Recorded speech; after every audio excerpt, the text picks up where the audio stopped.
I remember just the other day that I was talking to my son, and he said, "Hey, Dad, I got hit in the dots and it hurt." And I was like, "You got hit in the dots and it hurts? What are you talking about, son? Where are your dots?" And I was thinking maybe he's got some freckle on his shoulder or something like that, or maybe even a mole. And I got concerned because I was like, what skin issue is my son having here?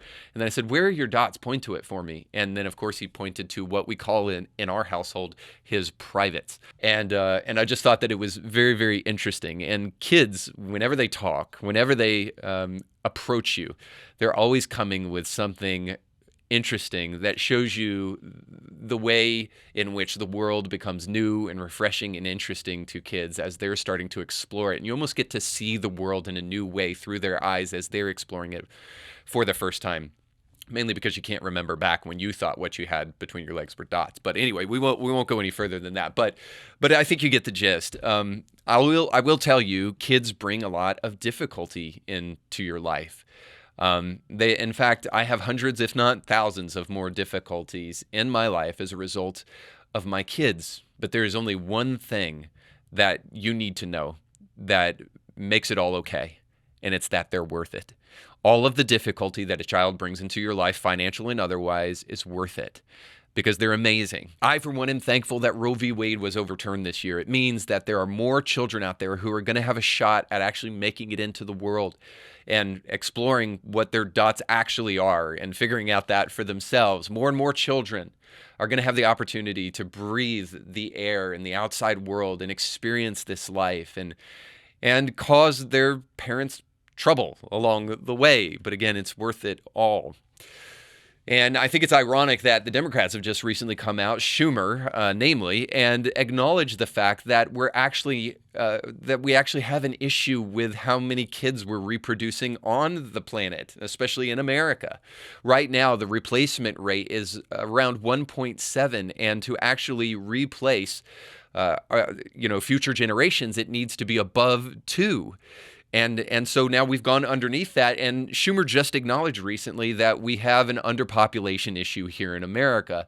And he had a great theory about how to replace people in the midst of that. So I want you to hear that. So here's him talking about what to do with the population issues in America. Now more than ever, we're short of workers. We have a population that is not reproducing it on its own with the same level that it used to.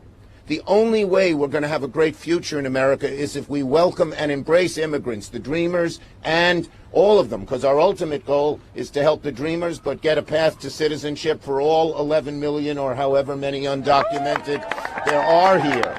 So this old eugenicist has finally come to the realization that perhaps their policies are counterproductive to the repopulation of the United States and the rest of the world. So wild idea here. How about we stop practicing gender-affirming care and sterilizing our children before they even have the opportunity to decide whether or not they want to have kids, and we stop aborting children in the womb.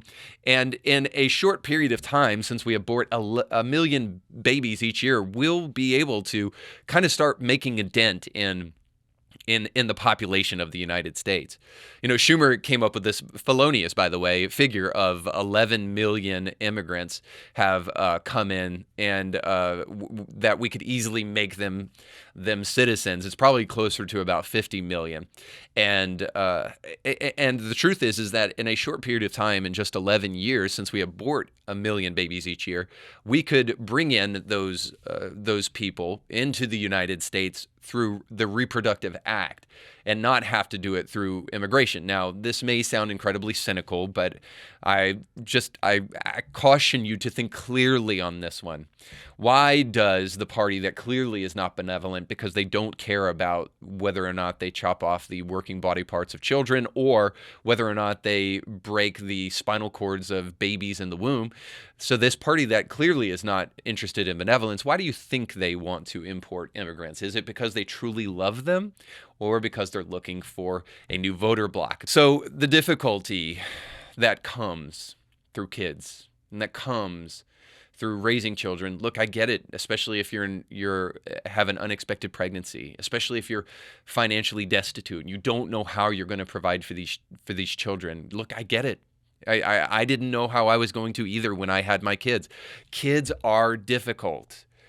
But we can't keep on continuing to excuse, especially the act of abortion, just simply because we want to avoid the difficulty of getting our career started and any hindrances to that, or the difficulty that may come with not knowing if we can afford it. Listen, part of the difficulty that comes to us as a result of having kids is really, really good for us, because there's a way in which we derive meaning and purpose from difficulty, because difficulty shows us areas of our life where we need to change and we need to grow. And difficulty also causes us to reveal unknown strength that we had inside of us that was hidden before. We didn't know that we had that strength until we got pushed in the position of difficulty to try to do it. And this is why we don't need to just willy-nilly abort kids just because we think that it might put us in a difficult position. And again, that's the vast majority of abortions that are elective. 98% of them come just simply because we are afraid of the difficulty that it will place upon us, the imposition that kids will have upon us. But I want to encourage us all this Thanksgiving to embrace imposition, because it makes us stronger.